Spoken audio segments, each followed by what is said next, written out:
Assalamualaikum. Most Muslim men are not patient. They are emotionally weak. Not because they shout every day, but because their house goes quiet after they speak.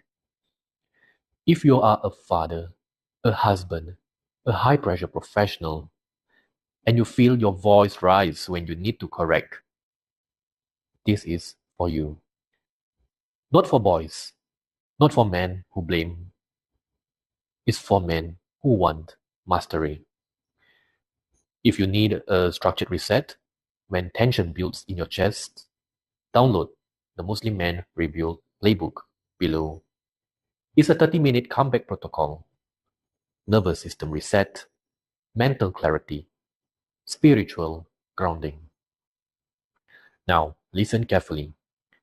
There are three things happening when your anger rises. Not one, three. And if you don't understand this, you will keep calling dominance leadership. First, you are not angry. Your nafs is threatened. When my voice rises, it is not rage. It is correction, defense, dominance. Underneath that, I will not be understood. I will not lose control. That is ego guarding territory. Your nafs hates being challenged, especially inside your own home. Let me tell you something that happened. There was a night. Small thing. My daughter said something innocent. My wife was already tense from the day.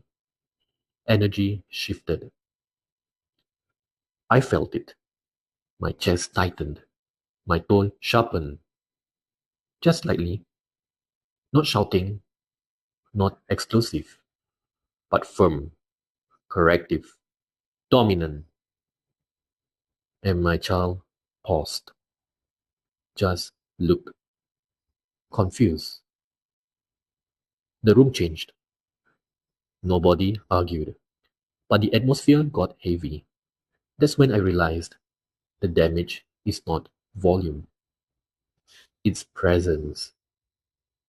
If your child looks puzzled, if your wife withdraws slightly, if the air feels tight after you speak, you did not lead.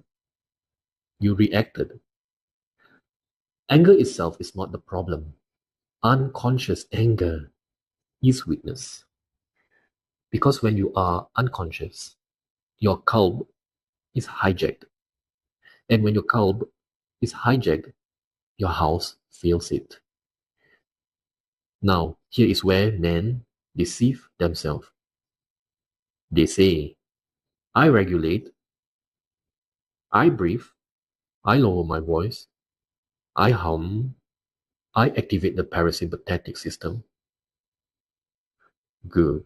But that is nervous system regulation, not ego dissolution. You can calm your body and still justify your reaction internally. You can breathe and still replay the argument later in your head. That is not mastery. That is controlled ego. Real mastery begins when awareness enters before dominance. Before the voice rises, before the correction has sharpened, before the need to win appears. This is presence. This is muraqabah in action. And you do not build it during conflict. You build it in ordinary moments. When you walk outside without labeling everything, when you sit in stillness, when you drop mental commentary, when you simply observe, you are training awareness.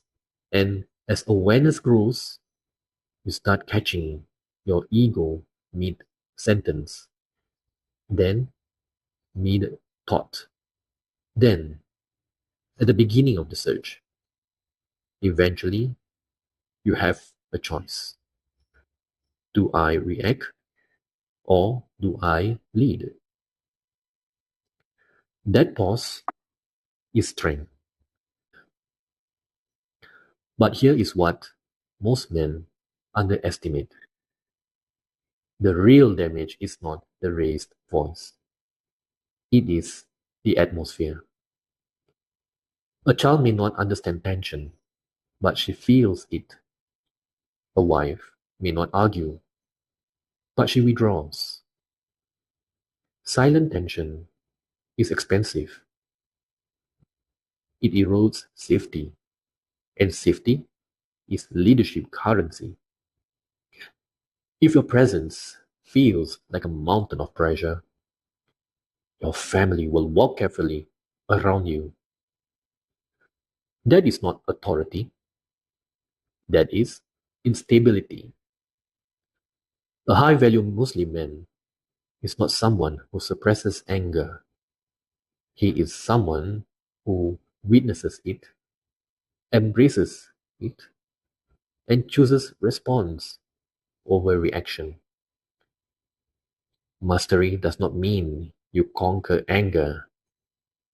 Mastery means awareness exists before it consumes you. That is nafs discipline. That is emotional jihad. From today, you are not eliminating anger. You are eliminating unconsciousness. Exploding is weakness. Suppressing is weakness. Presence is strength. If you ignore this, your house becomes quiet in the wrong way. If you apply this, your presence becomes calm authority. Download the Muslim Man Review Playbook below. Reset, recenter, reconnect. And if this resonated, subscribe to the Maverick Mountain. Comment whether you agree or disagree. I read everything.